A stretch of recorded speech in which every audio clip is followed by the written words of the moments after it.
¿Cómo me les ha ido?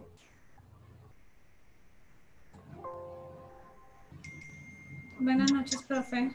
¿Cómo han estado? Buenas ¿Bien o noches, no? profe. Bien, sí, señor, gracias. Ah, bueno, eso es lo más Buenas noches, importante. profe. Buenas noches. 1, 2, 3, 4. Me faltan unas leches.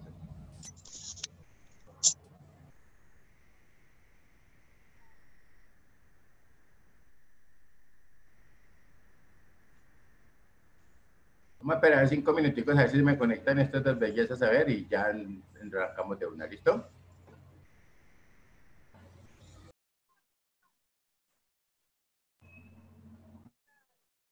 ¿Listo? A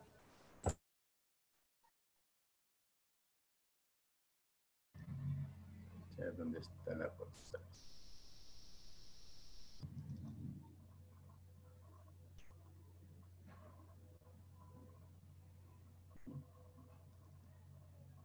Ah, es que esto quedó grabado. US, técnicos acá, nocturnos. Eso es.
Ahora sí. Muy bien. Por favor, me prende las camaritas para dejar la evidencia de entrar. ¿Cómo me les ha ido? Bien, sí, Bien, señor. profe. Bien, profe, gracias. Eso es lo más importante, ¿no? ¿No? ¿Listo? Ay, que estoy votado, voy a ver si les doy el lunes. Como para que tengan tiempo. ¿Cómo así que nos da lunes? Claro, les voy a dar el lunes, entonces no hacemos clase, entonces digo, bueno, entonces démosle el lunes ahí para que descansen un poquito y no van a decir después que es que no los debo descansar. Creo que John y María Fernanda no tienen Eh, conocimiento del trabajo que debemos desarrollar, profe. Toca Sí, decirles no, entonces, profe, ¿de qué estamos hablando? claro, como siempre, Por tienen no que venir a desarrollar. clase. ¿Cómo? Ay, Debemos hacer un trabajo, ¿cierto? Había dicho inicialmente que fuera en equipo, un equipo de trabajo, ¿cierto? Bien, bien elegante. ay, no, mi red Pero, hoy está. ¿cómo? Pero entonces decíamos que debido digamos, a lo complejo de que sería reunirse uno para hacer las cosas, pues habían personas que de pronto lo iban a hacer solo. Mejor dicho, Carolina dijo que pues ella le preferiría pues hacerlo solo para que no tuviera, para no tener inconvenientes, pero los demás podían hablar y hacer otro trabajo o también qué piensan hacer. ¿Estamos ahí? Sí, es así, Carolina, ¿cómo? Sí, profe, pues estoy hablando con otra compañera, Sí. pues a ver si nos hacíamos juntos, también con otro compañero, a ver si nos hacíamos los tres, no O sea, sé. hacer, por ejemplo, 2 equipos, ¿sí me entiendes? 3 y 3, no sé. Puede pasar también.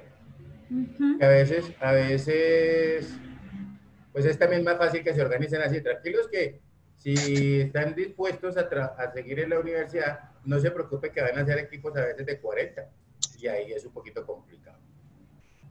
Y ese sí no de la rebaja uno, porque dicen los que tienen que trabajar en equipo, porque tenemos que orientarlos a hacer lo que es la toma de decisiones, ¿correcto? Y les soy honesto, yo tenía un equipo de 80 personas, 42 contadores, ¿correcto? Y 38 administradores, y es el único equipo en lo que yo de la universidad que ha hecho las cosas muy bien, ¿cierto? Hubo una persona que lideró el equipo y hicieron cosas bien interesantes, pero también todos le pusieron como las ganas, ¿no? O sea, lo que siempre nosotros hacemos, traemos a colación es esa pasión por triunfar, porque me parece que es importante. El hecho nomás de que ustedes estén ahí, en vez de estar viendo el Chavo o alguna cosa, oigan el Chavo, o alguna de esas cosas, o escuchando al presidente las barbaridades que dice, ¿cierto? Estamos aquí pues dispuestos también de pronto a compartir unos conocimientos que me parece que en un momento determinado nos van a servir, ¿correcto? Ayer nosotros estábamos hablando de esa famosa clasificación, ¿cierto? O de la ubicación, más bien, del derecho tributario dentro de las demás ramas del derecho, y veíamos que estamos tocados por diferentes áreas, ¿no? ¿Correcto? Alcanzamos a hablar o a ver la conferencia de corredor, ¿correcto? Sí, estoy bien o estoy mal enfocado. Sí, profe. Donde hablaba pues la entrevistadora y yo les corría el pedacito de la propaganda, porque me parece que hay varios temas que son importantes y hay que estarlos retomando, ¿correcto? De todas maneras, ustedes creo que también ven impuestos, no sé si tengan la desgracia de verlo conmigo, pero pues igual la Pues idea es... ojalá sea con el profe y no por ahí con otro que nos ha tocado. ¿Debajo las memofichas? La idea es de pronto, de todas maneras, como direccionados hacia lo que queremos hacer, ¿listo? Y digamos, en un momento determinado, pues la toma de una decisión acertada. Hoy dejamos un título, sí.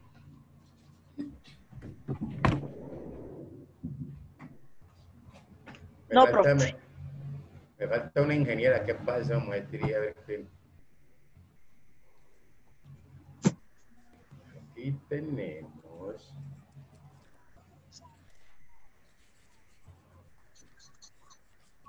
A José, a Carolina, a Ángela María, también la vimos, a John Jairo. Aquí está. Me falta Marta Viviana. ¿Qué pasó con Marta Viviana? ¿No vuelve o qué pasó? Cuéntenos a ver. No, profe, no, José, no sé. La verdad no he hablado con ella, profe, pero pues no debe demorar en conectarse. Esperemos a que llegue entonces ahí para no hacerle la maldad, ¿sí o no? Sí, A señor. veces también se complica un poquitico las conexiones, ¿no? Ha estado un poquito ocupado con el trabajo. O también el trabajo. Bueno, lo importante, vuelvo y repito, mire que claro que tenemos que tener un tiempo también para de pronto compartirles algo de Adela, de lo que es la parte... Profe, qué pena interrumpirle, pero es que finalmente nos explicó lo del trabajo para María Fernanda y para John. Pues es que les iba a decir que miraran allá la unidad del hecho grabado de la plataforma, que es eso básicamente lo que vamos a trabajar. Debemos hacer un trabajo que se llama el hecho grabado, ¿listo? Y dentro de ese hecho grabado, pues obviamente nosotros tenemos que, por ejemplo, definir qué es el hecho grabado, ¿correcto? ¿Cuál es la estructura de ese hecho grabado? ¿Correcto? Hablamos de estructura, definición, pase grabable y desarrollo en el tiempo del hecho grabado. ¿Listo? A usted le pueden salir 50 páginas, pueden salirle 10 o pueden salirle 2, pero tienen que estar muy bien fundamentadas. Decíamos que también la idea es tratar de que trabajen la legislación actual. ¿Listo? Profe, permíteme, yo anoto eso. Qué pena contigo, profe. Tranquila, ya me puso a llorar, mire. ¿Cómo? María Fernanda ya le envió la foto al grupo de las cosas que el profe ya nos había dicho. Ay, bueno, gracias, Caro. ¿Listo? Entonces, la idea nuestra, pues, ¿cuál es la idea? Que comencemos a mirar, porque a veces nosotros tenemos la idea de que para poder transmitirles una información o compartir una información con ustedes, hay que trabajar, ¿cierto? Hay que meterse en el cuento, mirar cómo hace uno para poder llegar a transmitir la información de que sea un poquitico más entendible, ¿correcto? Por eso, si ustedes analizaron, digamos, las conferencias de corredor son diferentes de cualquier otra persona que no esté metido en la parte de la educación, porque él trata de hacerla muy sencilla, ¿listo? Y lo que ahora les comparto otra. Vamos a hablar hoy del porqué de los tributos. Sí, nada, no dejamos ningún título, ¿cierto? Pero sí terminamos, decíamos básicamente, ¿cierto? Que, así rapidito para retomar esta situación.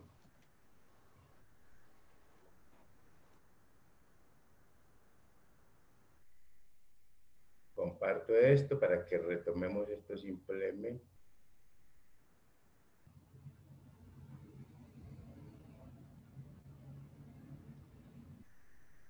¿Se están viendo mi pantalla? Está cargando. No, aquí esto no es sino el resumen de lo que teníamos, de lo que hablamos ayer, ¿listo?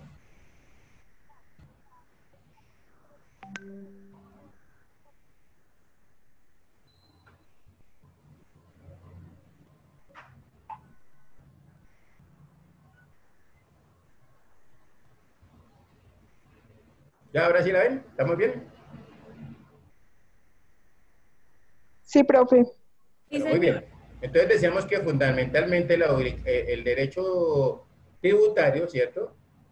Está ubicado en lo que es la rama, o más bien el derecho público, y decíamos que es el que regula la relación entre el Estado con particulares, pero que dentro de ese derecho público estaba el derecho constitucional, el derecho administrativo, el derecho internacional público y el derecho penal.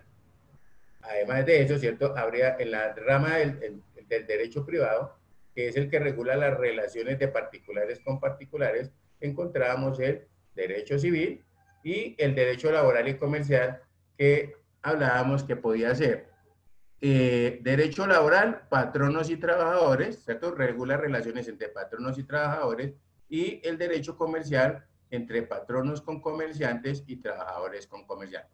¿Estamos ahí? Sí, señor. Eso fue lo que... Sí, profe. Correcto, sí, vas haciendo el recorrido rápido. Muy bien, entonces vamos a colocar un titulito que diga el porqué de los tributos.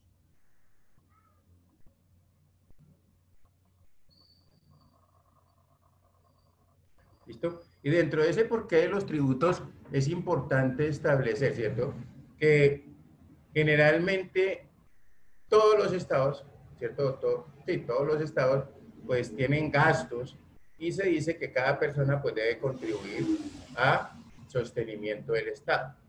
Y en ese sostenimiento del Estado, de pronto si escuchábamos, nos acordábamos de las partes de las palabras de ayer de Corredor, básicamente el Estado siempre ha estado como más preocupado en conseguir impuestos en lugar de hacer lo que es esa reforma estructural que tanto se ha hablado, ¿no?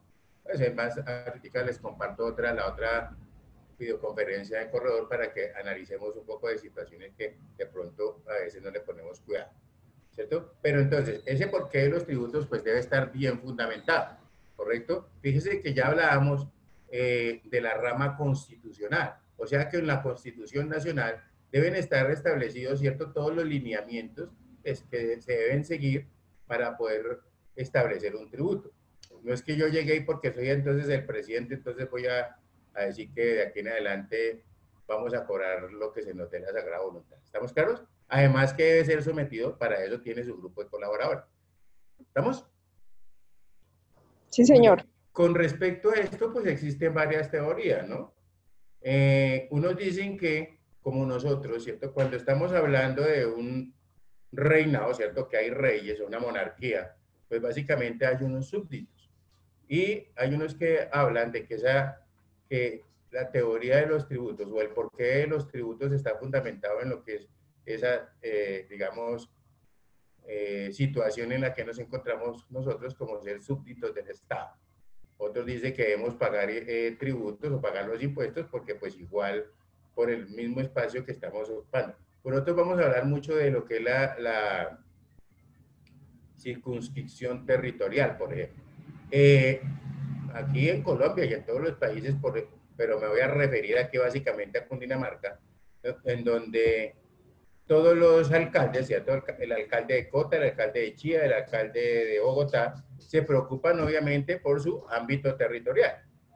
¿Listo? Entonces decíamos que muy seguramente las tarifas que se tengan de impuestos en Cota son diferentes, mamita, ¿qué pasó? Son diferentes a las tarifas, ¿cierto? Que pueden estar en Chía o que haya en Soacha, etcétera, etcétera. ¿Listo? Porque ese será el ámbito de su dominio público. Para eso es el alcalde. Muy bien. Entonces, es que demos de punto aparte, ¿cierto? El porqué de los tributos. Y decimos que en cumplimiento de sus fines,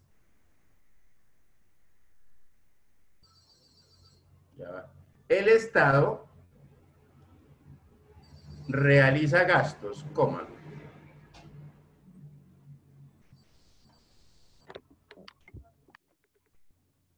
por lo que debe procurar los recursos económicos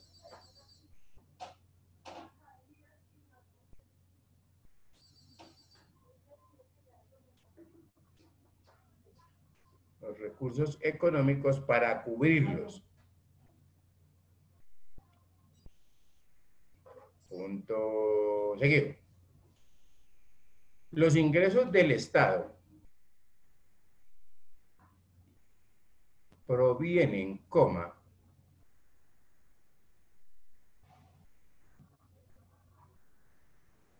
entre otras fuentes, coma,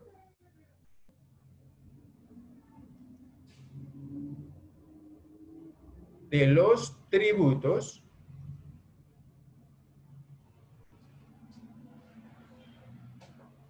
que se podrían definir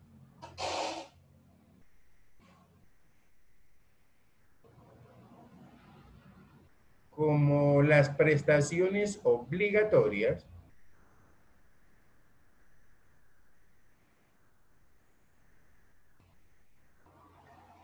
coma, exigidas por el Estado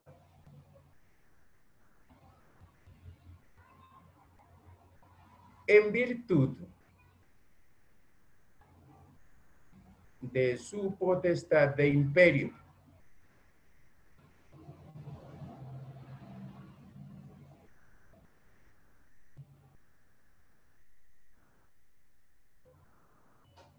Y para atender sus necesidades,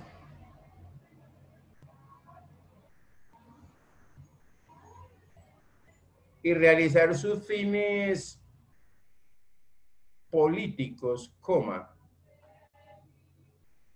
económicos y sociales.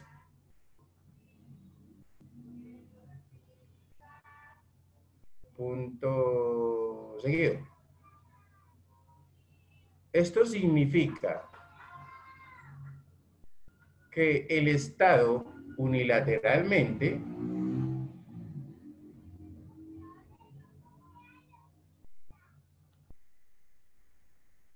exige a las personas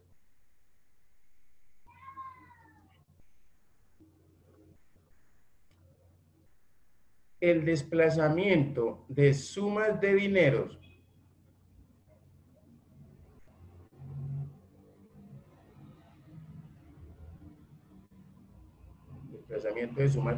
de su patrimonio al erario público o al tesoro público. ¿Al qué, profe? Qué pena. erario público. ¿Listo? Sí. Entonces, observen que, obviamente, vuelvo y repito, pues oye, si el Estado tiene gastos, nosotros tenemos que contribuir. Entonces, hablamos ahora de que, punto aparte, al respecto, se han elaborado varias teorías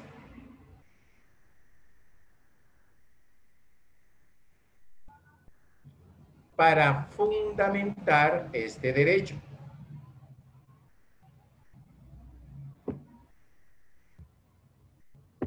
Algunos puntos seguidos. Algunos autores sostienen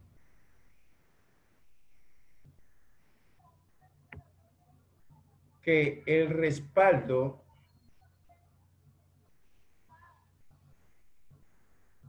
se encuentra en la teoría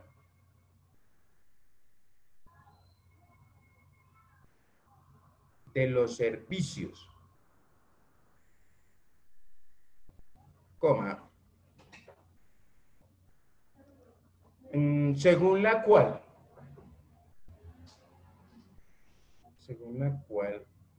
el fin del tributo es facilitar.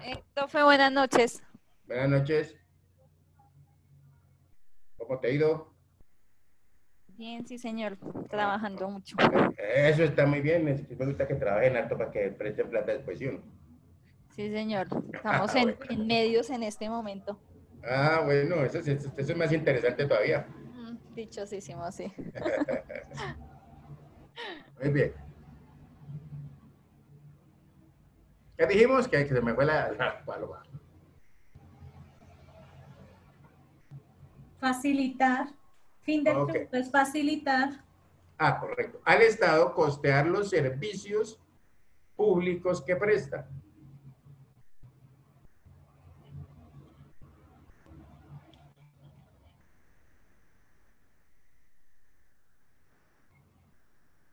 Punto y coma. Por ejemplo, coma, la seguridad, coma,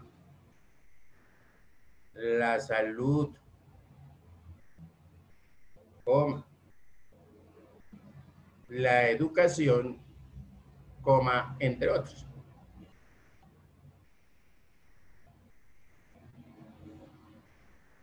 Punto seguido. Otros sostienen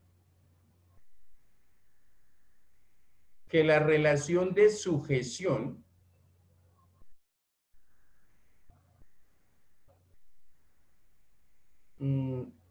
surge simplemente de la condición de súbditos que se tiene para con el Estado.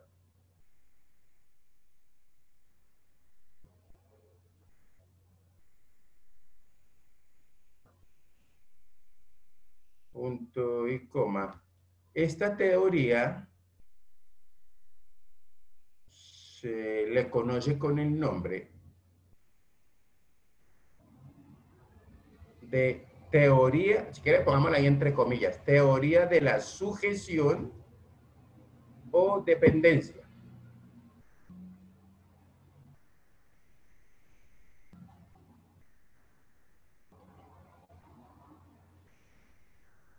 Punto seguido. Hay quienes afirman o quienes manifiestan, que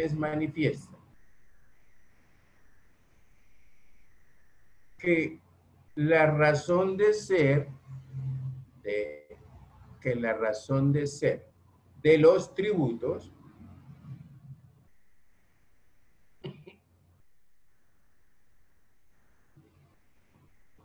se encuentra en la teoría de la necesidad social.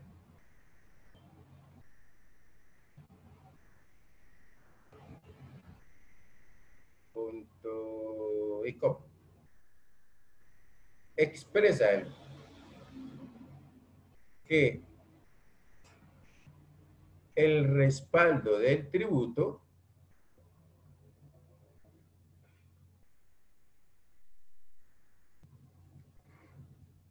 está en la satisfacción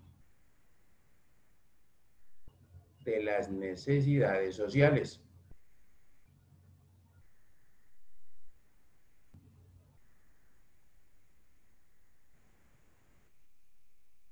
Coma, las que están a cargo del Estado.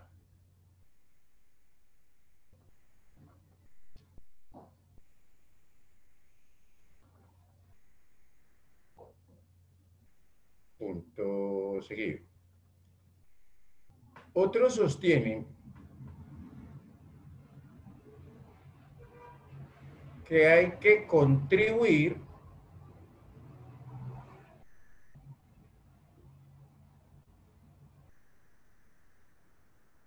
como parte integral de una comunidad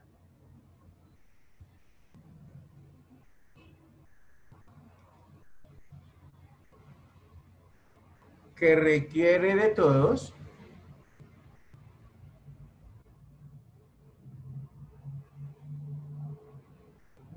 para obtener un bien general.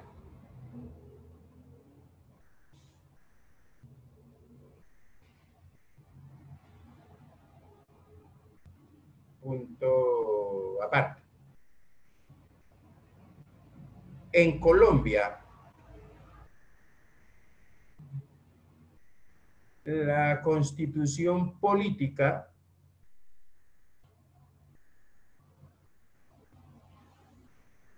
en el artículo 95, numeral 9,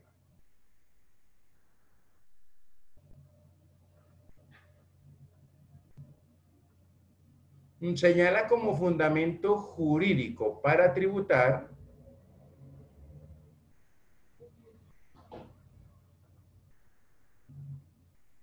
abrimos comillas, el deber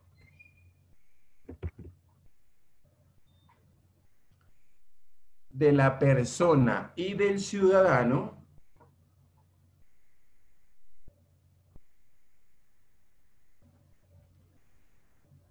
de contribuir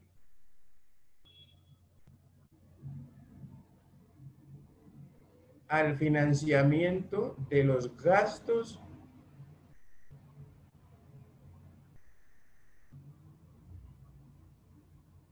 e inversiones del Estado.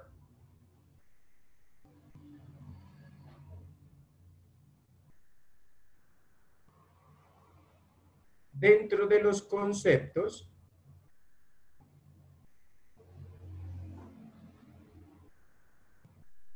de justicia y equidad.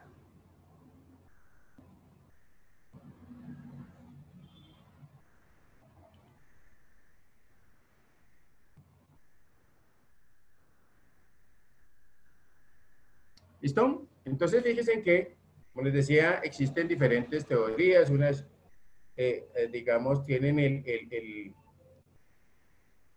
pues tienen la base en esos gastos, ¿cierto? Y ojo que no estamos diciendo solamente que la contribución que hacen los ciudadanos es únicamente para gastos, sino que además de las inversiones que puede llegar a tener el Estado en un momento determinado.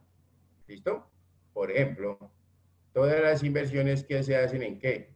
En carreteras, en puentes, ¿correcto? Sí, señor.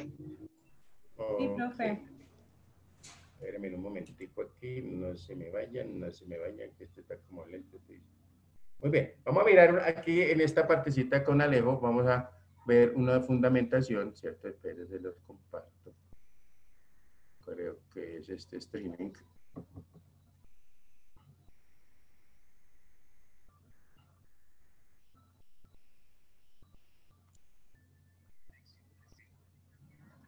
Eso que le sale de protección me toca dejárselo porque es que ellos son los que le pagan hablando. ¿Listo?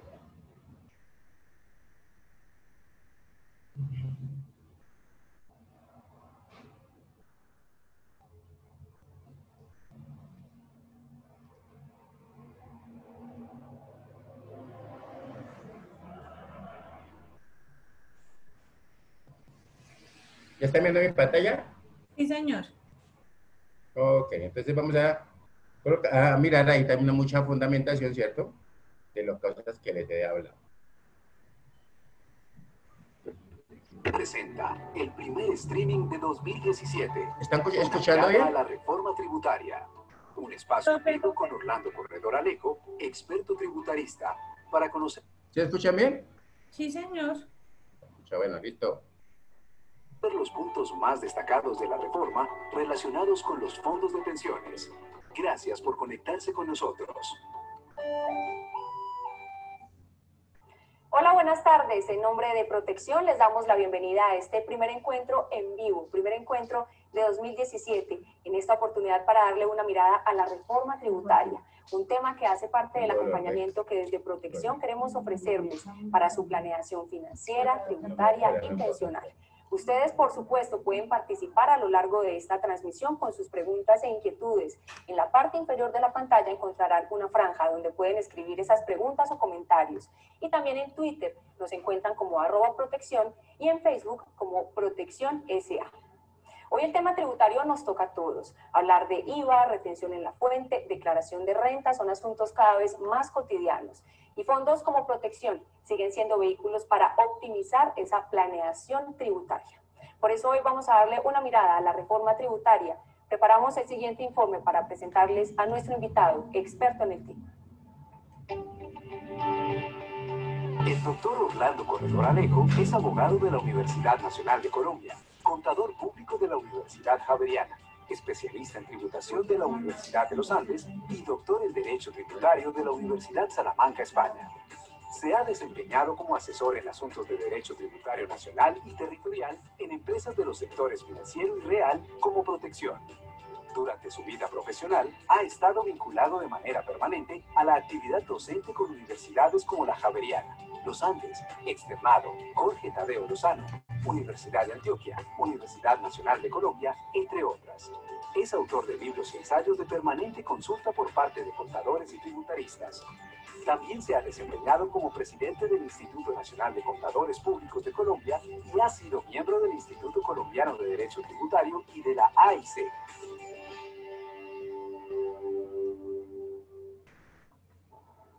Doctor Orlando Corredor Alejo, qué gusto tener este espacio para dialogar con usted, un experto en el tema tributario. Bienvenido, gracias por este espacio. Tatiana, muy buenas tardes a todos los que nos están siguiendo en este momento, muchas gracias por conectarse. Como siempre, estamos muy dispuestos, muy complacidos de poder hablar de este tema que nos toca a todos. Como usted lo decía, Tatiana, el tema de impuestos se ha vuelto un tema de la cotidianidad, de todos los días, más ahora que tenemos recientemente aprobada la reforma tributaria, de tal manera que este espacio vamos a tratar de aprovecharlo para tratar de describir los elementos generales de la reforma tributaria y sobre todo espero, así como espera Protección también, que todos ustedes nos hagan preguntas. Queremos hacer esto mucho más interactivo, ojalá podamos resolver algunas de esas dudas desde todos los sitios donde están conectados. Vamos a ver. Mucha razón, esa es la idea, que puedan participar. Les recuerdo los medios o canales para hacerlo. En la parte inferior de la pantalla hay un espacio para que escriban sus preguntas o comentarios. También a través de Twitter, donde estamos como @protección, o de Facebook, donde nos encuentran como Protección SA. Doctor Orlando, tal vez en medio de este tema de tanta importancia, de tanta actualidad, que usted ya lo había mencionado, nos toca a todos, hay una palabra que podría servirnos para iniciar esta conversación y para darnos contexto. ¿Por qué se habla de reforma tributaria estructural? ¿Qué quiere decir esa palabra estructural? Muy bien, este es un tema supremamente complejo y delicado. Definir lo que se llama reforma tributaria estructural, en realidad de entrada, por lo menos desde lo académico, no existe ningún estudio que nos diga una reforma estructural lo es porque primero, segundo, tercero, cuarto. Cuando conocimos los antecedentes de la reforma tributaria, el ministro Cárdenas nos dijo que esta reforma intentaba ser estructural porque cumplía unos atributos que desde el gobierno consideraban debía tener la reforma tributaria. Primer atributo, simplicidad. Segundo atributo, calidad. Y tercer atributo, por supuesto, cantidad. Esos atributos realmente se reducían primero La simplicidad a que el sistema tributario intentaba ser mucho más de la mano para las personas, mucho más accesible para las personas, sin tantos intermediarios en la mitad para ayudar a comprender el derecho tributario. Simplicidad es escribir las cosas de una manera que cualquier persona las entienda sin tener la especialidad para ello. Segundo, que era de calidad porque el estatuto tributario en Colombia es de alta complejidad para su entendimiento y aplicación. Se pretendía con las nuevas normas tratar de quitarle esa complejidad en su entendimiento, que va acompañado de la simplicidad. Y tercero, la cantidad. La cantidad hace referencia al tema económico, porque por más que no se quiera, la reforma tributaria pretende recaudar. El Estado está empeñado, más que en simplicidad o que en calidad, yo percibo que está empeñado en recaudo. Y por eso, una muestra de esta reforma tributaria es que se agudizan los niveles de recaudo en cabeza de ciertos sectores, como seguramente lo vamos a ver adelante. Pero para resumir en una palabra, Tatiana, la palabra estructural yo no la calificaría por la cantidad de disposiciones o por el número de situaciones que han sido reformadas. La reforma estructural realmente debería ser una reforma más corta, mucho más profunda en términos de simplicidad, porque si me lo preguntan de manera desprevenida y seguramente si se lo preguntan a una persona experta en materia tributaria va a coincidir conmigo, el sistema tributario colombiano sigue siendo un sistema tributario supremamente pesado, supremamente robusto, de muy difícil entendimiento, más ahora que se han introducido los principios de contabilidad internacionales para determinar la base tributaria de los contribuyentes obligados a llevar contabilidad. Ese es un tema supremamente complejo, de muchísima técnica, de mucha filigrana, de orden técnico, de manera que el carácter estructural se distancia de esa simplicidad. Si hubiéramos querido una simplicidad del sistema tributario, realmente hubiéramos procurado hacer algo muchísimo más simple en el sentido metodológico de la palabra.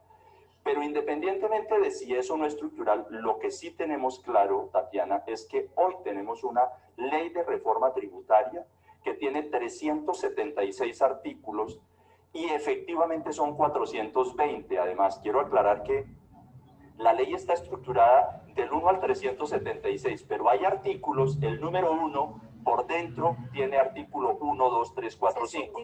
Es correcto, de tal manera que al final son 420 artículos en variedad de temas, además, porque hablamos de impuesto de renta, en impuesto de renta hablamos de personas naturales y de personas jurídicas, pero también tenemos temas de variadísima importancia, el tema del IVA que nos toca a todos, por supuesto, el impuesto nacional al consumo, impuesto a la gasolina, hay impuestos que inclusive uno ni siquiera se imagina, el impuesto a la gasolina, hay impuestos, los impuestos territoriales también ocupan un puesto importante dentro de la reforma tributaria. El tema de las viviendas cuando superan cierto monto. Es correcto, Tatiana, qué bueno que intervenga para hacerme recordar que en materia del IVA, por ejemplo, pues se ha estructurado una modificación que no solamente es la que normalmente se publicita, es que la tarifa subió del 16 al 19%, eso nos toca a todos, porque por supuesto cuando yo he de comprar mi corbata, pues ahora tendré que pagar el 19 y no el 16,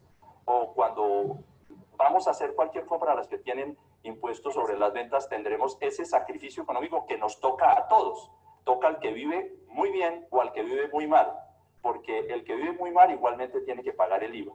Sin embargo, en materia del IVA, por ejemplo, se ha hecho una grabación al impuesto sobre las ventas, con el impuesto sobre las ventas para las viviendas que exceden del valor de 800 millones de pesos, también con una particularidad, Tatiana, para tranquilidad de los que están comprando en este momento vivienda, y es que esa regla solamente empezará a aplicar para las compraventas de vivienda desde el año 2018 en adelante. Es decir, este año, el 2017, la vivienda sigue estando excluida del impuesto sobre las ventas. Casi que es como un mensaje de la ley. Apresúrese a comprar vivienda este año.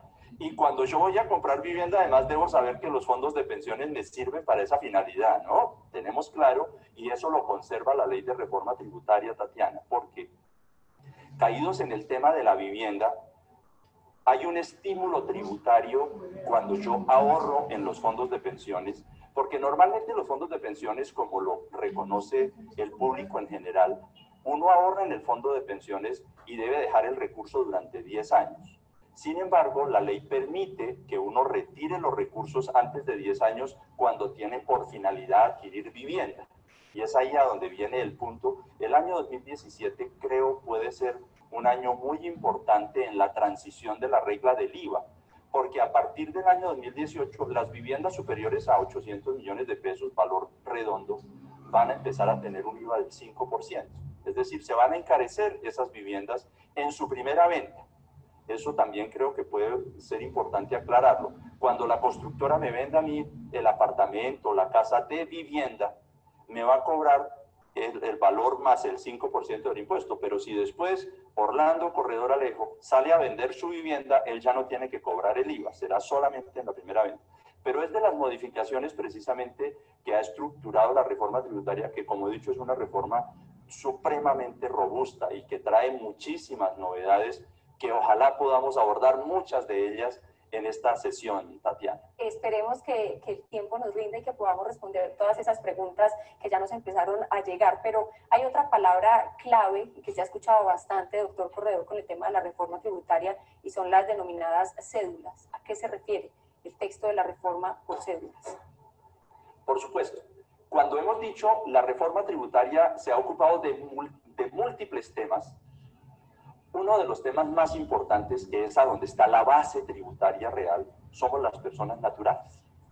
Nosotros como personas naturales veníamos pagando los impuestos a través de una categorización que nos dio muchos dolores de cabeza, Tatiana. Hablábamos del IMAN, del IMAS, de la retención en la fuente mínima. Fue todo un sistema que inclusive en algunos eventos anteriores también de protección tratamos de explicar en detalle, pero era terriblemente complejo entender cuándo yo era empleado o si no era empleado, si era trabajador por cuenta propia. Era una conceptualización que por fortuna, digo yo, la reforma tributaria ha abandonado. Las personas naturales seguimos siendo personas naturales. Tatiana, Orlando, Pedro, Pablo, Juan y María, todos somos del mismo estatus desde el punto de vista tributario. Sin embargo, se ha hecho una separación por el origen de las rentas, Tatiana, porque las personas naturales pueden ejercer diversas actividades. Yo puedo ser trabajador con un contrato de trabajo, o yo puedo ser un trabajador independiente, o de golpe soy pensionado, o tener los dos, o tener alguna mezcla de actividades. Pero en eso, desde el punto de vista de fuentes de renta, las personas pueden tener, por ejemplo, un arrendamiento, lo que se llamarían rentistas de capital. O las personas pueden tener el negocio de ganadería, o pueden tener el negocio de fabricar arepas y vender arepas. Cualquier actividad que genere una renta es digna de generar impuestos. Razón por la cual en esta oportunidad la reforma tributaria ha hecho una nueva categorización que ya no es por el tipo de personas, si usted es empleado, etcétera, etcétera, sino por el tipo de renta que obtiene el sujeto. Y en este sentido, la ley de reforma tributaria ha establecido 5 cédulas, Tatiana, que en realidad son 6.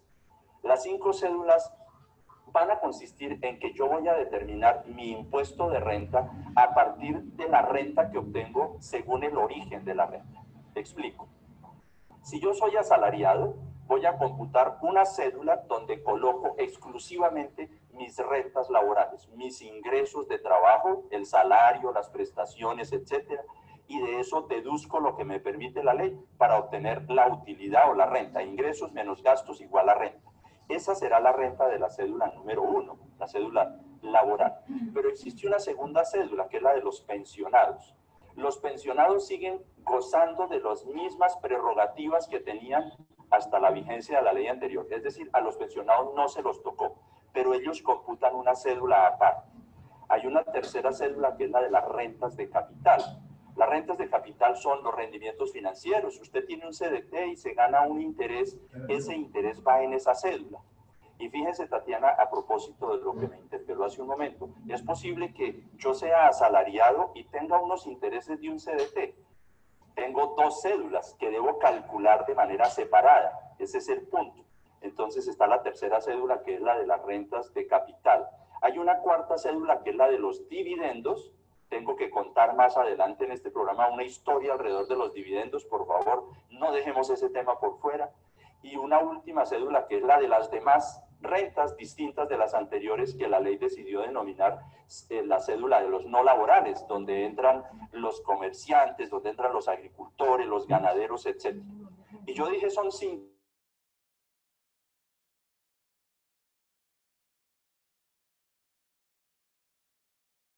Tatiana. Impuesto de renta tiene 5 cédulas. Complementario de ganancias ocasionales, que es una cédula aparte que se grava también de manera distinta. Una ganancia ocasional se da, por ejemplo, cuando la persona vende un bien que ha poseído durante más de 2 años. Eso se grava con un impuesto particular que se llama impuesto de ganancias ocasionales. Al fin de cuentas, entonces, lo que tenemos son esas cédulas que de acuerdo con la ley van a llevar a determinar una renta, renta número 1, renta número 2, renta número 3, etcétera, y al final se va a calcular un impuesto por cada una de esas cédulas para que el impuesto definitivo sea la suma de esos impuestos calculados por cada uno. ¿Qué sentido tiene la cedulación y qué diferencia tiene frente a lo que teníamos en Colombia antes, Tatiana? Es que los modelos universalmente conocidos para determinar los impuestos en las personas naturales no tienen sino dos clasificaciones. O son modelos cedulados, cédulas como las que hemos adoptado en Colombia, que ya existen en otros países como Chile. O son modelos de renta neta, se llama así el modelo. Renta neta significa que a mí no me importa de dónde provenga mi ingreso, de dónde provenga mi riqueza, lo que importa es que yo me enriquezco. Es posible que yo tenga ingresos por honorarios, pero también tengo dividendos, es posible que también tenga rendimientos financieros y tengo arrendamientos. Y al final la ley nos decía, mire, embolse todo eso en una sola, en un solo bloque y determine una sola situación, todos sus ingresos, todos sus gastos, y al final usted tiene una sola renta. Uno pudiera decir, pues, ¿qué diferencia hay entre una renta neta, es embolsar en una sola parte, a hacerlo por cédulas? Hay una diferencia muy importante. Y es que en la renta neta, yo la renta la computo con positivos y negativos. Es posible que yo tenga un supermercado y pierdo plata. Y es posible que sea gerente de una empresa y gano mucha plata. Al final, si yo hago una renta neta, lo que pierdo con lo que gano se neutraliza y pago impuestos sobre una renta reducida, lo positivo con lo negativo. Cuando yo cedulo las rentas, si pierdo plata en una, pierdo en esa, pero en la que gano queda suelta la ganancia. Entonces pago impuestos sobre la ganancia y no contamino la pérdida con esa ganancia. Esa es la gran situación, digamos, en términos generales de la cedulación de la renta. Doctor Orlando, ya son muchas personas conectadas siguiendo esta conversación a través de Eventos Protección y de Facebook, y nos empiezan a llegar preguntas. Por Twitter nos escribe Rubén Rendón, él dice, ¿cuáles son los cambios en las deducciones de la retención en la fuente para asalariados? Gracias, Rubén. Me conforta mucho que nos esté viendo.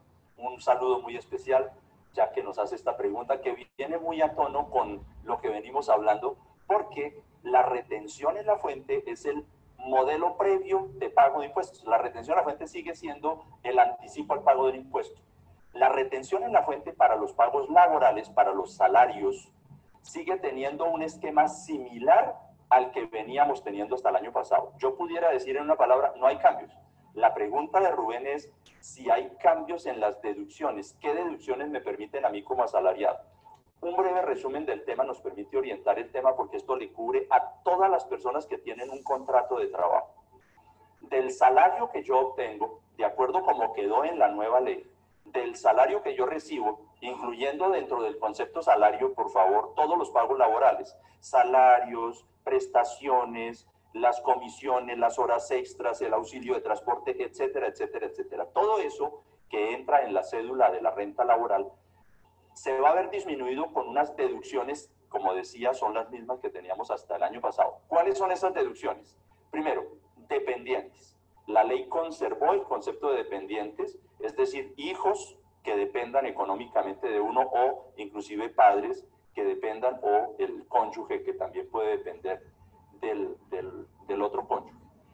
Esa es una deducción que se conserva, que sigue los mismos alineamientos de antes, porque aquí no es que yo tenga un derecho a dependientes porque sí. Si yo tengo dependientes 1, 2, 3, no importa el número, la ley me permite hasta un 10% del valor de lo que yo me gano en el año como gasto por dependientes, con una limitación de 32 unidades de valor tributario al mes. Eso no ha cambiado. La salud prepagada es otro elemento que entra como deducción que sigue conservándose. Y tercero, la deducción por intereses de vivienda. Son las únicas tres que ha conservado la ley. Quiero advertir un pequeño cambio, porque los asalariados, como cualquier persona natural, teníamos derecho a deducir las donaciones, las obras de caridad. Las donaciones eran deducibles de la renta, han dejado de ser deducibles de la renta. Pero no se preocupen. No por el hecho de que hayan dejado de ser deducibles quiere decir que no tienen impacto tributario. Lo que viene a pasar ahora, Tatiana, es que en el modelo tributario, en la técnica tributaria, uno tiene ingresos y tiene gastos. Y al final lo que gana menos lo que gasta es lo que queda como base para determinar el impuesto. Ese impuesto ahora, el que yo liquido, lo voy a poder acreditar, lo voy a poder disminuir con el 25% de las donaciones que se efectúen. Esta es una buena noticia al final de cuentas para los asalariados y para todas las personas naturales, porque podemos seguir haciendo obras benéficas, donaciones. Si yo le hago una donación a la Fundación X, a la Fundación Y, esa donación para mí como asalariado no será deducible, pero sí me origina un descuento en el impuesto de renta, una disminución en el impuesto de renta. Esas son las deducciones que ha mantenido la ley. Quizá el tema también lo tenemos que conectar, Tatiana, y más adelante lo podemos evaluar, que es cómo quedó la cedulación en términos de limitaciones, porque la ley hizo unas pequeñas limitaciones que tenemos necesariamente que comentar, porque es un cambio supremamente profundo en materia de la determinación de la base fiscal, Tatiana. ¿Y prefiere explicarlo de una vez o volvemos más adelante sobre el tema? No sé si hay alguna pregunta adicional, porque quiero darle prioridad a los que nos están viendo. Por supuesto que aquí el que tiene la palabra es el público y no yo. Entonces, no estamos aquí solamente para servir de medio. ¿Qué tal si le leo la pregunta de Lorena Trujillo? Ella dice, ¿se modificaron las depreciaciones fiscales de activos fijos para acercarlas a las normas internacionales de contabilidad? Lorena Trujillo. Muy bien. Lorena se ve que sabe de esto. Eso es muy bien. También un saludo para Lorena. Sí, dentro de los múltiples cambios que hemos tenido, fíjense que aunque estamos especialmente mirando el tema de cara a personas naturales, pues al otro lado están las personas jurídicas. Y en las personas jurídicas e inclusive en las naturales obligadas a llevar contabilidad, cuando se utilizan activos para la actividad productora de renta, se requiere depreciar esos activos y efectivamente ha habido una modificación muy importante a través de la alineación de lo contable y lo tributario con los estándares internacionales de contabilidad.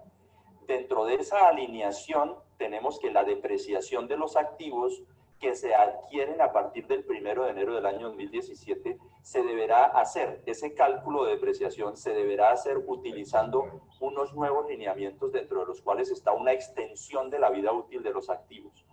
Un solo ejemplo. Los edificios se depreciaban a 20 años.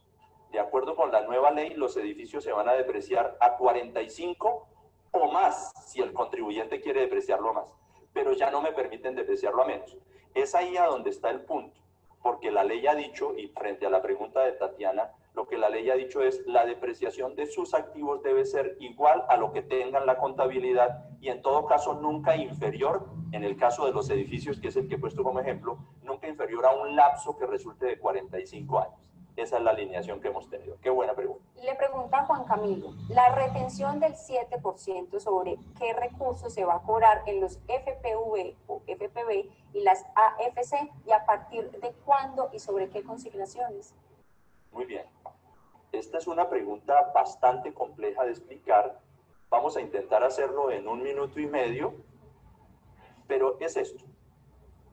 Tradicionalmente, los fondos de pensiones voluntarios han servido como modelo de ahorro estimulado para efectos tributarios. La ley tributaria siempre ha dicho, si usted ahorra en un fondo de pensiones, tiene derecho a deducir, a restar, a disminuir de su base de tributación hasta el 30% del ingreso. Me explico. Yo recibo 1.000 de salario, yo puedo aportar 300 al fondo de pensiones y no pago impuestos sobre 1.000, sino pago impuestos sobre 700. Naturalmente la ley consagra otras exenciones y otras deducciones, pero en términos de explicación metodológica, yo no pago impuestos sobre 1.000, sino sobre 700, para que me entiendan que los 300 que ahorro el fondo son un ahorro estimulado. El ahorro que hace un rato dije que uno puede retirar para vivienda. Pues bien, en esta situación sucede que la ley ha dicho, yo le voy a permitir que usted ahorre, pero le voy a poner una carga. La carga es que usted debe mantener el recurso durante 10 años en el fondo. O de lo contrario, si lo va a retirar antes, lo tiene que hacer para compra de vivienda. O lo tiene que hacer porque usted ya cumplió los requisitos de pensión. Si usted retira la plata para irse a Europa, yo le voy a cobrar el impuesto que no le cobré cuando usted introdujo el recurso al fondo. Si yo en lugar de pagar impuestos pagué sobre 1.000, pagué sobre 700, por supuesto que cuando retiro esos 300 que aporté, la ley me dice, si no es para un efecto privilegiado, yo le voy a cobrar el impuesto que usted se ahorró al comienzo. Eso que llamamos el BT o el beneficio tributario ha tenido una pequeña modificación a partir del año 2017, porque, Tatiana, quienes están escuchándonos seguramente nos han visto antes o nos han escuchado antes, en el sentido de que hay unos aportes que yo puedo hacer a través de la nómina o hay unos aportes que puedo hacer directamente. Yo puedo decirle a mi empleador, ¿sabe qué? Yo quiero aportar al fondo, no me pague 1.000, págueme 700 y los 300 mándeselos al fondo. Pero igual yo puedo decirle, págueme los 1.000.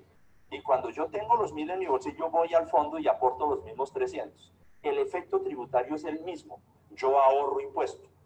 La ley se ha dado cuenta que cuando el trabajador hace un aporte directo, al hacer ese aporte directo, ahorraba impuesto sin necesidad de cumplir el tema de los 10 años que le daba la ley. En consecuencia, en este caso, la ley de reforma tributaria ha dicho, mire, si usted es un trabajador que decide hacer aporte directo al fondo, a usted no se lo descuentan de la nómina, sino que usted lo hace directamente, ese aporte, si usted lo utiliza como beneficio tributario y lo retira, yo le voy a cobrar por usted haber utilizado ese aporte para beneficiarse tributariamente. Si usted retira y no es para vivienda o porque ya cumplió el requisito de pensión o porque no ha cumplido los 10 años, yo le voy a cobrar un impuesto equivalente al 7%. En consecuencia, la respuesta concreta es el 7% que estableció la nueva versión del artículo 126-1 del Estatuto Tributario aplica para los retiros de aportes directos que son utilizados como beneficio sin pasar por el filtro del descuento que hace el empleador. Y realizados a partir del 1 de enero del año 2010.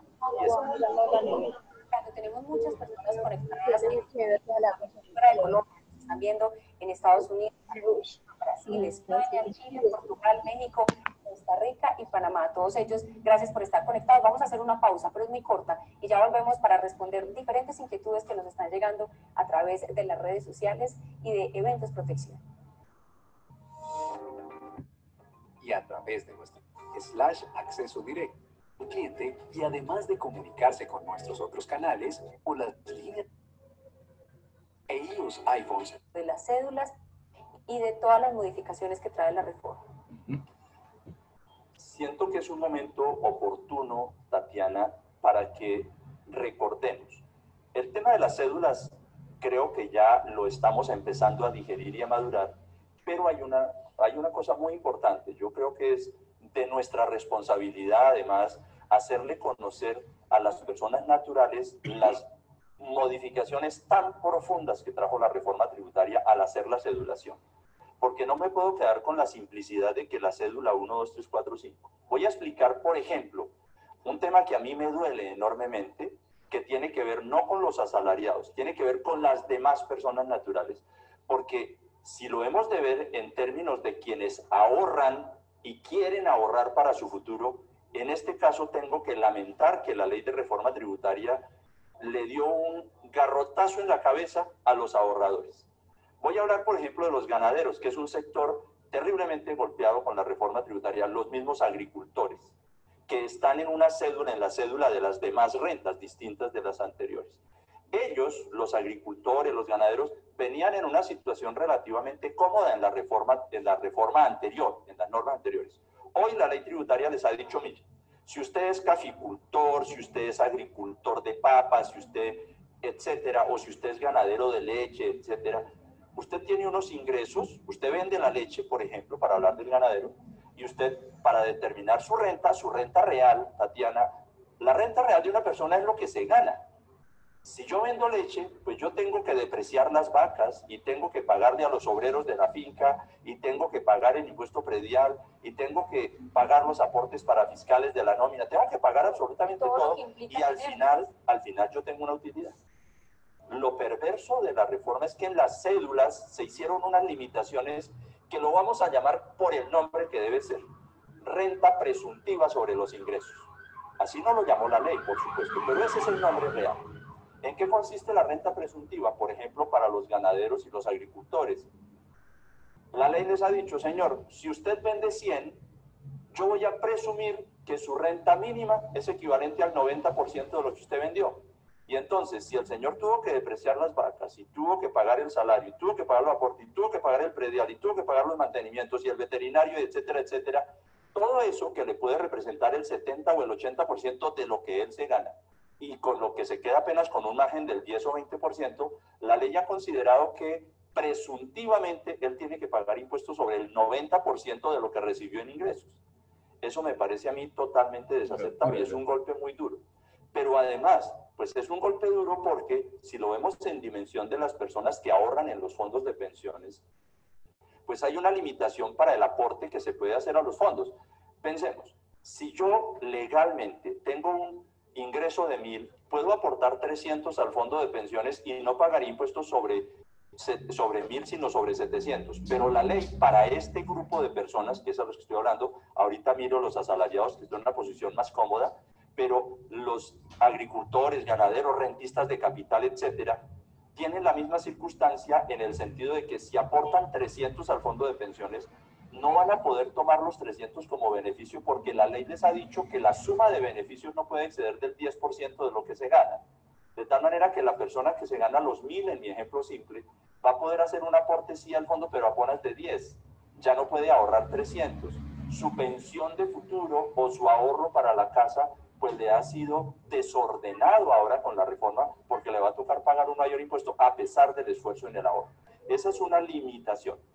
Los trabajadores, Tatiana, que tenemos que verlos porque hay una inmensa mayoría en el país, en Colombia, quiérase o no, el mayor número de contribuyentes son asalariados y por eso es el bloque más grande. La ley, consciente de eso, ha dicho que en la renta de los asalariados la suma de las deducciones y de las rentas exentas, dentro de las cuales se computan los aportes a los fondos de pensiones voluntarios, no puede exceder del 30% del ingreso, pero al final tampoco puede exceder del 40% del valor del mismo ingreso. Como quien dice, hay una renta presunta equivalente al 60%. ¿Esto a dónde nos lleva? A que en realidad, si hay un Orlando Corredor Alejo que es asalariado y es aportante a un fondo de pensiones voluntarias, lo va a poder seguir haciendo con estímulo tributario, aunque con una limitación que entra a regir a partir del año 2017, porque lo que antes podía ahorrar como en un 30%, hoy, dependiendo la situación particular de cada uno, puede transitar el aporte entre el 10, 15, 20, 25%. El consejo para cada una de las personas que nos siguen es: aquí tenemos un lineamiento legal que me permite ahorrar en los fondos de pensiones hasta el 30%, pero tengo que analizar la situación particular de cada uno. Cada uno tendrá que hacer su propio autoexamen con su asesor o sabiendo de derecho tributario tendría que hacer su propio examen para saber cuánto ahorra para nivelar su carga tributaria. Lo cierto es que en las cédulas tenemos unas nuevas limitaciones que se reducen a eso, a una presunción que ya no es retención mínima e impuesto mínimo alternativo, el IMAN, el IMAS que teníamos antes. Ahora es una base mínima equivalente a los niveles que he comentado, Tatiana. Precisamente usted habla del IMAS y María Claudia Pérez, perdón, nos pregunta qué pasa con el CRE y el IMAS. Correcto. Hasta antes de la reforma tributaria teníamos dos impuestos a la renta, el impuesto tradicional de renta y el que llamábamos el impuesto a la equidad o CRE. En este caso, la reforma tributaria ha unificado los dos impuestos en uno solo. Por esa razón, en dimensión de las personas naturales, hacíamos un símil parecido en el sentido de que las personas naturales teníamos un impuesto normal, pero teníamos un IMAN y un IMAS. Estos impuestos han desaparecido.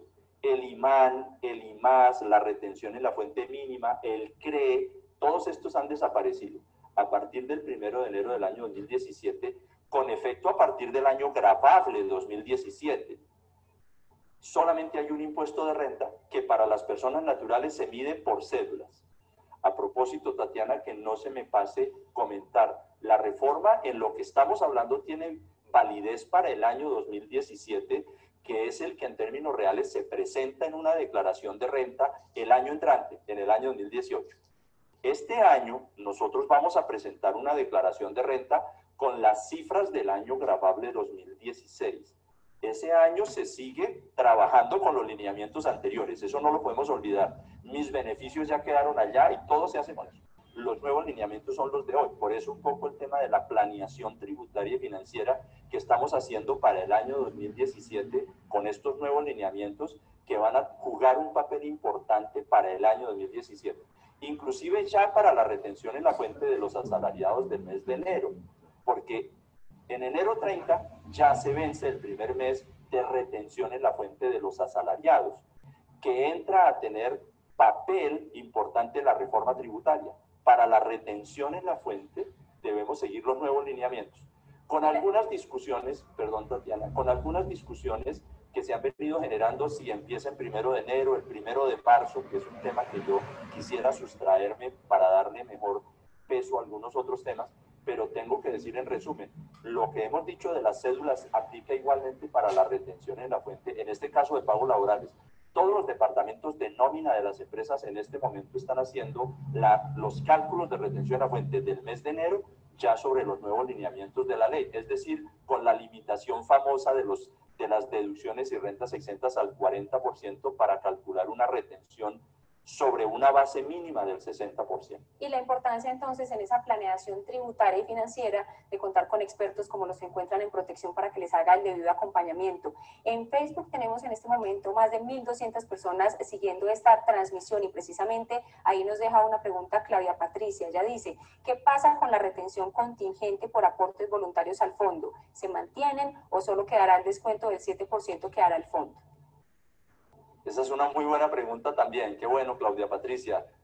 Supongo que Claudia Patricia no es la que yo conozco de España, pero como hay gente conectada de España, de Portugal, de Alemania, de México, de Chile, de Panamá, mire, para todos ellos un abrazo muy grande y qué bueno con los datos. Con los países que tenemos convenio, como España, Chile, Canadá, India, etcétera, ahí hay unas reglas especiales que los que estén interesados deben también tener alguna precaución porque tenemos convenios de doble imposición. Pero la pregunta de Claudia Patricia, la retención en la fuente contingente, ¿cómo aplica frente a lo que acabamos de explicar hace un momento del 7% de la retención en la fuente que se va a dar a efectos de los aportes nuevos? Recuerden, aquí tenemos una clasificación, los aportes directos y los aportes indirectos. Ya hemos dicho que los directos son los que el Orlandito va hasta la ventanilla y consigna. Los indirectos son los que yo le pido a mi empleador o pagador que me descuente para mandarlos al fondo. La retención en la fuente contingente aplica solamente en relación con los aportes indirectos. Los aportes directos nunca generan retención en la fuente contingente. Por eso es que hemos dicho que la ley, consciente de que los aportes directos no tienen retención contingente, es a esos aportes a los que les va a retirar el 7%, a descontar el 7% cuando la persona retira. De tal manera que, Claudia Patricia, la retención en la fuente contingente sigue calculándose de la misma manera que la veníamos calculando antes porque es sobre los aportes indirectos. Sabiendo, por supuesto, que ahora entra con una limitación, que es la limitación de rentas exentas y deducciones que no pueden exceder del 40%, lo que va a alterar el beneficio tributario, pero el cálculo sigue siendo para aportes indirectos. La retención del 7%, insisto y repito, esa retención del 7% aplicará para los aportes directos que se realicen a partir del 1 de enero del año 2017. Tenemos varias preguntas de diferentes personas relacionadas con el tema de ahorradores en pensiones voluntarias, pero antes le voy a pedir, doctor Orlando, una respuesta para Adriana Vélez. Ella nos pregunta, ¿los trabajadores independientes a cuál cédula pertenecen? Los trabajadores independientes, hay que verlos en dimensión. Otra cosa curiosísima, Tatiana, esa pregunta a mí me mueven, esas preguntas me mueven el alma cuando veo la injusticia que se da sobre ciertas cosas, porque algo que uno por lo menos maneja como discurso es la generación de empleo. Y entonces el Orlando Corredor Alejo, como cualquier independiente, me pongo como ejemplo, no porque yo esté en esa condición, siempre lo hago pues particularizando, pero los independientes son las personas que no tienen la fortuna de contar con un contrato de trabajo. El independiente es el arquitecto, el ingeniero, el economista, el periodista que trabaja por su cuenta. Ese independiente puede tener o no trabajadores a su cargo. Y la ley, en este caso, ha hecho una distinción, a mi modo de ver, odiosísima. Si usted es independiente y tiene solamente un trabajador a su cargo, usted es igualito a un trabajador asalariado. Y entonces, a usted por sus honorarios le voy a descontar la retención igualito que a un asalariado.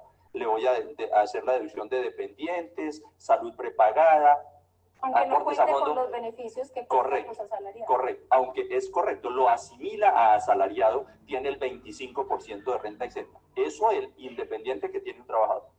El independiente que tiene dos trabajadores o más, la ley le ha dicho, ¿sabe qué? Usted por generar empleo, por tener dos o más trabajadores a su cargo, usted ya no le voy a dar los beneficios de los asalariados. Usted pasa a la cédula de los demás, allá donde puse a los ganaderos, a los agricultores y demás, este independiente va a quedar en esa cédula. ¿Qué va a pasar? Cuando el pagador le hace el pago a ese independiente, le va a descontar no la retención de salarios, sino la retención de honorarios. Pero sucede que se la va a descontar sin las prerrogativas de ley, sin el 25 exento y sin las otras prerrogativas de ley. Lo único que le va a permitir la ley es, hombre, cuando haga su declaración de renta, usted que generó empleo, le voy a permitir deducir todo lo que le haya pagado a sus trabajadores, el arriendo, la luz, los servicios públicos, pero eso no puede exceder del 10% de su ingreso porque su renta mínima debe ser equivalente al 90%. Creo que esa es una gran equivocación de nuestra ley al hacer no solamente esa clasificación odiosísima, sino al haber limitado la capacidad de gasto de las personas al 10%. Es que, lo digo ya por experiencia particular, uno como independiente puede generar muy buenos honorarios, pero uno tiene que gastar, uno tiene que pagar el teléfono, uno tiene que pagar arriendo, uno tiene que pagar los empleados. Si uno tiene la fortuna de tener más de dos trabajadores, no puede ser posible que la ley le haya dado ese golpe tan grande para decir que no tiene derecho a deducir todo, sino solamente el 10%. Pero la respuesta concretamente para la persona es esta. Si usted es independiente y genera empleo, dos o más trabajadores, usted está en la cédula de otras rentas. Si usted tiene solamente un trabajador a su cargo, solamente estará dentro de la cédula de laborales y la prerrogativa distinta. Esa es la conclusión.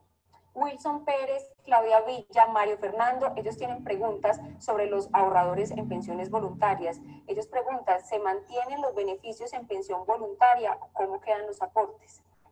Muy bien. Los beneficios en pensiones voluntarias se mantienen. De hecho, tengo que decirlo, ¿por qué no? También se mantienen los beneficios en pensiones obligatorias. Hagamos una pequeña mención a eso a propósito, Tatiana, que aquí hay un cambio que creo que también es relevante, porque en el esquema de depuración de la renta, nosotros utilizamos un lenguaje pues, que no resulta tan afín, por ejemplo, a una persona periodista, Tatiana. Hablamos de unos ingresos brutos a los que se les sustrae unos valores que la ley llama ingresos no constitutivos de renta. Con lo cual obtenemos una cosa que llamamos los ingresos netos. Y luego de eso vienen las deducciones y las rentas exentas. Son terminologías. Los aportes a los fondos de pensiones, tanto obligatorios como voluntarios, venían en la ley tributaria como rentas exentas. La nueva ley ha determinado que los aportes obligatorios a los fondos de pensiones son un ingreso no constitutivo de renta. Le cambió la clasificación, ya no es renta exenta, sino ingreso no constitutivo de renta. Eso me parece que es destacable, es relevante. Le cambiaron el puesto. Lo mismo que a lo que es el aporte de salud, porque los asalariados pagamos pensión y pagamos salud. El 4% que nos descuentan de salud era un gasto, era una deducción para los asalariados. Ahora es un ingreso no constitutivo de renta, le cambiaron el puesto. Puede ser que matemáticamente dé el mismo resultado, pero técnicamente tiene un puesto distinto. Pero hago esta reflexión porque los beneficios en el fondo, pues los beneficios siguen siendo los mismos. Hablemos de aportes voluntarios. Yo puedo hacer aportes voluntarios al Fondo Voluntario de Pensiones y la ley me sigue diciendo aporte hasta el 30% de su ingreso con un limitante de 3.800 unidades de valor tributario al año. Y usted se beneficia con esa exención. Solo que, por supuesto, cuando yo pongo esto dentro de la cédula, como ya explicamos anteriormente, en la cédula laboral, aunque yo aporte el 30% que sigue teniendo beneficio, me han puesto una limitación para que los beneficios, la suma del aporte, más los dependientes, más los intereses de vivienda, más la renta exenta del 25%, e inclusive para los independientes, no los asalariados, los aportes que pueden hacer a los fondos de cesantías. Toda esa sumatoria no puede ser del 40%, pero sin perjuicio de que esa limitación del 40% aplica, la ley, por fortuna, mantuvo los beneficios de los ahorros en los fondos de pensiones, que ahora con un pequeño nivel de restricción, pero siguen siendo benéficos, inclusive cuando se canalizan para la adquisición de vivienda. De tal manera que la respuesta en concreto es, los beneficios siguen existiendo, y digo yo, por fortuna. Tenemos pregunta de Marta Castaño. Ella nos dice, ¿son las rentabilidades de los fondos de pensión voluntarias asimiladas a dividendos?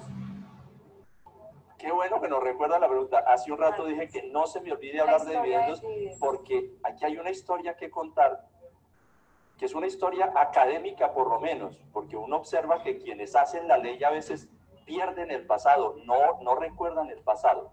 Miren, debo contar esta historia brevemente. En un primer momento, estoy hablando por allá año 1986, hace mucho tiempo. En 1986, la ley tributaria decidió que los fondos de pensiones debían ser contribuyentes del impuesto de renta. Y como eran contribuyentes, determinó que los pagos que se le hacían a los ahorradores en los fondos de pensiones se consideraban un dividendo, como si fuera una sociedad. En el año 90, eso cambió. Y se dijo, no, los fondos de pensiones no pueden ser contribuyentes. Vamos a utilizar un modelo que se llama el modelo de no contribuyente con una transparencia. ¿Eso qué quiere decir? Que el fondo de pensiones no es contribuyente y lo que recibe el afiliado pues es un rendimiento financiero y tiene su propio tratamiento en términos de los retiros y todo esto que ya conocemos. Los rendimientos que reciba una persona del fondo de pensiones no son dividendos, no siguen el régimen de dividendos. Estos siguen un régimen propio, que es el régimen de rendimientos financieros, con retención o sin retención, con impuesto o sin impuesto, dependiendo si yo he retirado el recurso para vivienda o porque ya cumplí las condiciones de pensión o si yo lo retiro después de 10 años. ¿Es una ventaja para el inversionista? Por supuesto, es una ventaja. Y es de doble sentido la ventaja, porque los retiros de los fondos de pensiones se pagan impuestos solo cuando se retiran. Porque es que yo soy un ahorrador en el fondo de pensiones. Y al tener el ahorro, mi plata va creciendo, va generando un rendimiento. Yo me voy enriqueciendo porque mi patrimonio va siendo mayor. Pero la ley dice, mientras usted deje los recursos allá, yo no le cobro impuestos. Solamente me lo cobran cuando retiro el recurso. Y cuando lo retiro, no me cobran o me cobran dependiendo la finalidad de retiro, pero no me lo graban como dividendo. Elkin Palacio pregunta, ¿el beneficio de ahorros en pensiones voluntarias para empresas se mantiene en 3.800 VT por año por cada empleado que el empleador haga directamente aportes con el fin de buscar beneficios tributarios para las empresas? Sí, en eso tampoco tuvimos un cambio, Tatiana, y gracias por la pregunta nuevamente. Gracias a los que permanecen en línea. Espero que no se hayan ido los 1.800.000 personas que tenemos allá. Espero que no se hayan ido. No estén aburridos y ahí estamos haciendo todo el mejor esfuerzo para que no llegue el momento de aburrición. Para ser muy pedagógicos. Sí, a las 5 de la tarde ya quedan despachados y se podrán aburrir. Vamos a tener un poco más, unos minutos más para que aprovechen. Muy bien. Entonces, frente a la pregunta, En los modelos de ahorro en los fondos de pensiones existen los aportes institucionales o los planes institucionales que tampoco fueron tocados por la reforma tributaria. Los empleadores tienen la posibilidad de seguir ahorrando en los fondos de pensiones a favor de sus trabajadores una partida anual de hasta 3.800 unidades de valor tributario. Eso no se modificó, que sigue siendo un gasto deducible para la empresa. Inclusive, Tatiana, aunque no es parte de la pregunta, me gusta agregar una cosa a propósito del cambio que hemos tenido de contabilidad de impuestos. Porque bajo estándares internacionales, los empleadores, cuando hacen aportes a un fondo de pensiones, ya no los pueden llevar en su contabilidad como un gasto, como sucedía hasta el año pasado. En el nuevo modelo contable de las normas internacionales, los aportes que se hacen a un fondo institucional de pensiones de aquellos que consolidan una prestación futura originan un activo en la compañía, no un gasto. Sin embargo, eso que sucede así en el universo de lo contable no tiene incidencia en lo tributario porque, para efectos tributarios, el aporte de patrocinio que hace el empleador a favor de sus trabajadores sigue siendo una deducción aceptada por la ley. Limitada a 3.800 unidades de valor tributario por trabajador, sí. Esa es una limitación que viene desde el año 2012, con la que ya las empresas están familiarizadas, pero sigue siendo un estímulo para los trabajadores. Un estímulo que ayuda a retener talento y un estímulo que difiere el pago del impuesto en cabeza del trabajador. Yo le puedo decir, Tatiana, le doy 50 millones de bonificación para que se quede trabajando conmigo. Usted paga impuestos sobre ese valor. O yo le puedo decir, le doy estos 50 millones en el fondo de pensiones para que siga trabajando conmigo durante 5 años. Ese valor no paga impuestos en cabeza de Tatiana hasta que se cumplan los 5 años. Es un modelo de diferimiento de la carga tributaria. Eso sigue estando igual. Tenemos tiempo para responderle a John Castillo. Él pregunta, ¿cómo quedan los planes institucionales y el beneficio tributario para los empleados? En realidad esta pregunta viene muy de la mano con lo que estaba diciendo. Casi que me anticipé a la respuesta a esta pregunta sin conocer que John estaba preguntando, de tal manera que la dejo implícita dentro de lo que hablemos. Miremos, Tatiana, si de golpe tenemos alguna otra pregunta que no hayamos sorteado dentro de las anteriores, porque si no, yo puedo ayudar con una pregunta. Pues sería perfecto porque nos queda poco más de un minuto y usted puede aprovecharlo para concluir este conversatorio. Seguro que harán muchas otras preguntas que a través de nuestros asesores y expertos de protección, a través de los correos electrónicos y por supuesto de las publicaciones en nuestras redes sociales estaremos tratando de responder, pero que sea tiempo para que usted, doctor Orlando, haga su conclusión y responda lo que usted mismo se quiere preguntar. Maravilloso, yo me hago esta pregunta y de una vez me la respondo. Ojo. Es que tenemos ahora para las personas naturales el modelo de las cédulas. Y la cédula se construye con 3 elementos: ingresos, deducciones y exenciones. Los ingresos es todo lo que recibe la persona. Hay un detalle. Cuando yo retiro los recursos del Fondo Voluntario de Pensiones antes de los 10 años o cuando no es para vivienda, la ley considera que yo estoy obteniendo un ingreso. Si yo los retiro para vivienda o porque ya cumplió los 10 años, o si son aportes anteriores al año 2012, para ser justos con la historia, si ya cumplieron 5 años, porque el año 2017 está a punto de cumplir 5 años, aportes que ya cumplieron 5 años, la ley ha dicho, eso se mantiene como una exención, usted no va a pagar impuesto sobre el retiro, pero lo más importante, Tatiana, eso que usted retira del fondo no hace parte de ninguna de las cédulas. Lo cual quiere decir que es un excelente beneficio y oportunidad para las personas. ¿Para qué? Para que piensen en un ahorro de largo plazo.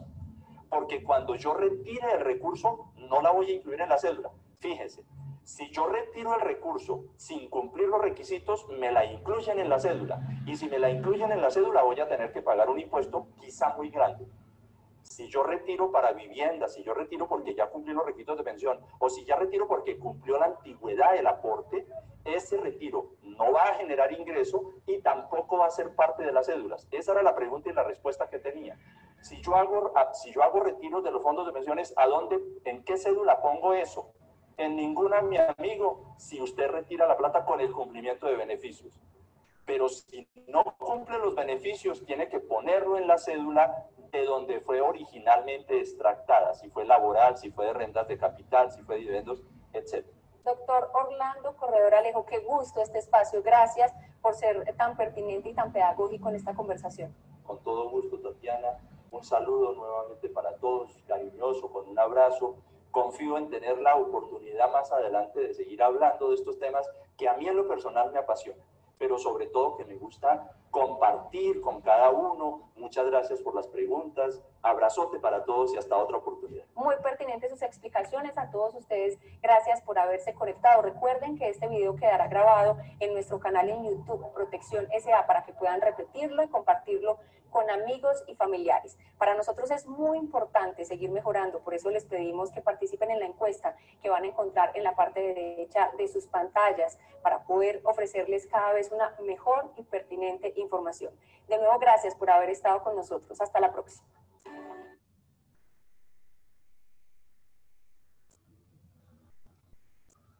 ¿Cómo la vieron?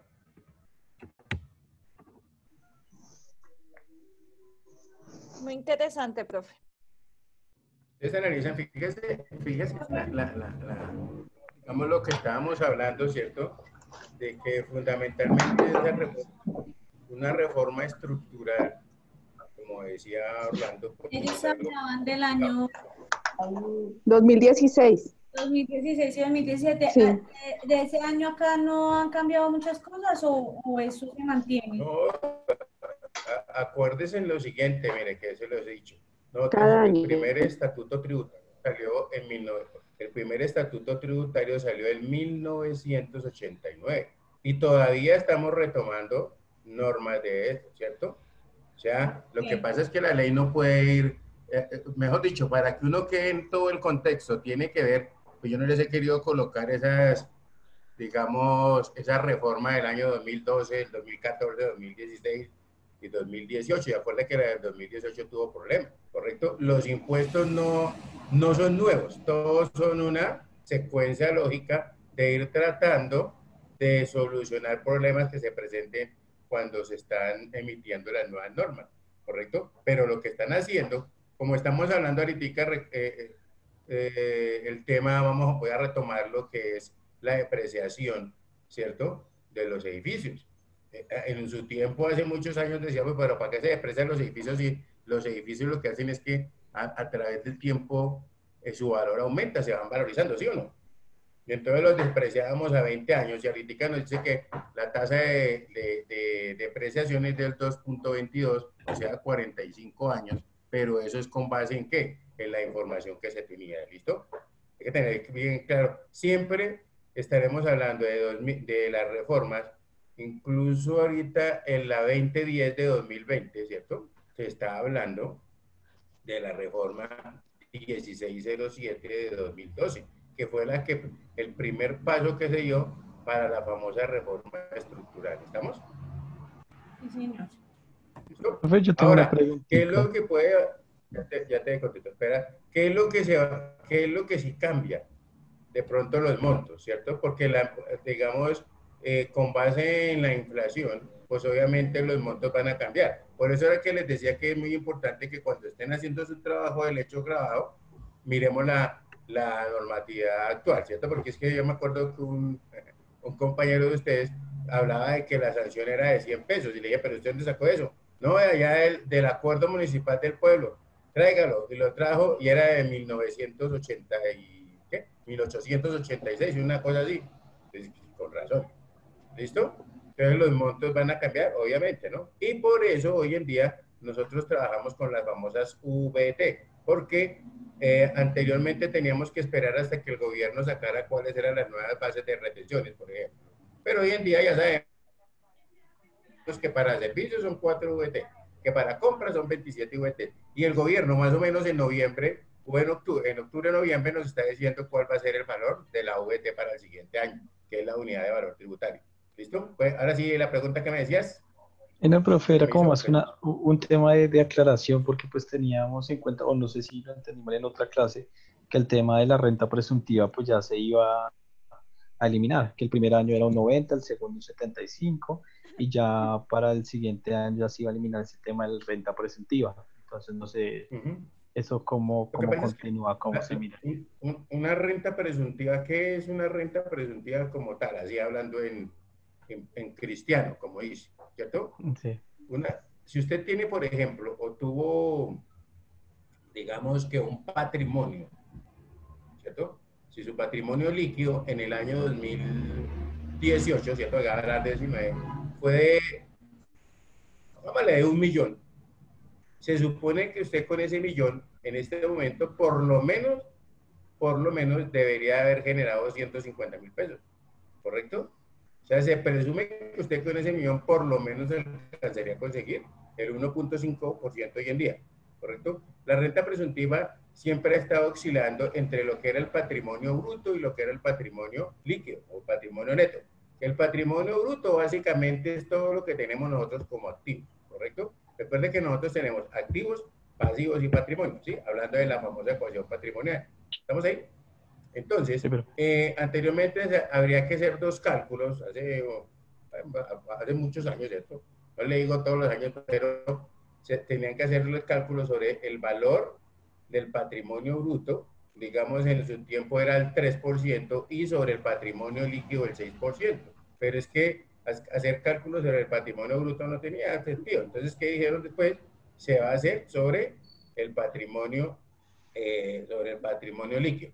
Ahora, si usted en el año cerró su año y su patrimonio eran 100 millones, para que lo entienda así más fácil, ¿correcto? Sí. Se supone que usted con esos 100 millones mínimo, trabajándolo, por lo menos, conseguía en su momento 3 millones, hoy en día 1.500.000, ¿correcto? Y usted, el gobierno presume que usted no va a dejar ese dinero ahí quieto, sino que eso le va a generar una rentabilidad o, digamos, le va a dar unos ingresos adicionales porque usted está trabajando ese dinero. ¿Listo? Entonces, si de pronto usted perdió, porque puede pasar, ¿sí o no? Entonces le dice, no, usted tiene que declarar sobre la renta presuntiva. Y si tenía 100 millones y digamos que el porcentaje de renta presuntiva es 1.500.000, usted debe pagar sobre ese 1.500.000, no sobre cero o sobre su pérdida. ¿Listo? Es por eso es una presuntiva, ¿no? Porque es una presunción que se hace. ¿Listo? Sí, más o menos lo enreda peor. Sí, pero finalmente la pregunta era si se seguía manteniendo igual el tema de la renta presuntiva. Sí, claro, o sea, la renta presuntiva, pero no es el mismo valor. Lo que sucede es que de pronto cuando el 90% no, eso siempre se ha hablado es del 3% o del 2% y a eso se le aplica, perdón, no, el 1.5% o el 6% y a eso se le aplica, ¿cierto? El porcentaje del impuesto. De pronto lo que me está hablando es cuando yo comienzo a mirar los anticipos, ¿correcto? Y en los anticipos sí hago un cálculo donde digo que te alcancé a entender que me decías que el primer año era el 25 y luego que el 50 y luego que el 75, ¿sí? ¿Es correcto? Sí, era el contrario, pero sí. Es el impuesto, ¿cierto? Eso tiene que ver es con el impuesto. ¿Por qué? Porque se supone que usted al principio, ¿cierto? Usted arranca su empresa y si es la primera vez que tuvo su utilidad, le hicieron unas retenciones, ¿correcto? Entonces hay que calcular, ¿cierto? ¿Cuál va a ser el anticipo del año siguiente? Sí, porque la renta presuntiva, usted, ¿sí? Sí, no, ya me acuerdo. Sí, ¿estamos bien, no? Estaba enredado yo con ese tema, pero no. No era sobre la renta presuntiva, sino sobre el anticipo. No, ya. No, es el anticipo del impuesto. No, tranquilo, pero de todas maneras eso no sirve, ¿cierto? Entonces, sí, tú te ganaste X plata, pagaste tal impuesto, entonces lo que haces uno después es el promedio. Generalmente uno hace el promedio, ¿no? O mejor dicho, calcular lo que le salga más fácil, ¿cierto? Pero por lo general uno siempre se va por el promedio. ¿Listo? Listo, profe. ¿Estamos claros hasta ahí? Bueno, Farid, me prenden las camaritas ahí para verle la cara por última vez esta semana. Digo, esta semana, ¿no? Entonces, hasta ahí vamos. ¿Listo? Recuerde que la información que les comparto también es porque pues me parece que es algo importante y de ahí van a surgir muchos temas, ¿cierto? Por ejemplo, que les puede servir a uno. Ahí les hablaron de una cantidad de hechos grabados que espero que los hayan agarrado, ¿sí o no? ¿Cierto? Recuerde que hablamos de una cédula. ¿Se acuerda que hablaban de una cédula donde se estaba hablando de que la ley 1819, por ejemplo, ¿cierto? Todavía tenemos que trabajar con cédula. Porque recuerde que la reforma, que la 1943, no nos cobija, ¿cierto? Para la declaración de 2019, que era lo que se comentaba o que comentaba Orlando. ¿Listo? No les profundizo más sobre eso porque si no después los vuelvo locos y esperemos un momentico paso a paso. Poco a poco me voy acercando a ti, como dice por ahí la canción. ¿Listo? ¿Estamos bien? ¿Alguna otra pregunta? Porque ¿por qué Viviana está de mala genio hoy? Cuéntame. Siempre está Rabona. No, mucho estrés, ¿Listo? mucho estrés. Ah, bueno, eso, pues no se estresa, que eso para qué se estresa, se vuelve un así como yo. ¿Listo? Entonces, que mi Dios me le bendiga. Nos hablamos entonces, le voy a dar el lunes, estoy votado. Hablamos el martes, si Dios quiere, ¿sí o no? ¿Ok? Entonces, buen fin de semana. Yo les voy a... Ah, bueno. Yo les había prometido a ustedes que les iba a subir ahí unos estatutos tributarios que se los voy a colocar en la plataforma para que estén pendientes, ¿listo? Ah, listo, profe. Esta semana no tenemos un despelote ya, pero yo sí les subo la información que les dije, que eso les puede servir. ¿Listo? Entonces, que mi Dios me los bendiga, un excelente fin de semana y hablamos, ¿no? Gracias, profe. Lo mismo. Gracias. Chao, pues. Gracias, profe. Bueno, con mucho No, gusto. profe, que descanse. Chao, profe, que descanses. Chao, lo mismo, Dios les bendiga. Amén. ¿Qué me decías, Fernanda? ¿Qué me decías? Nada, profe, despidiéndome.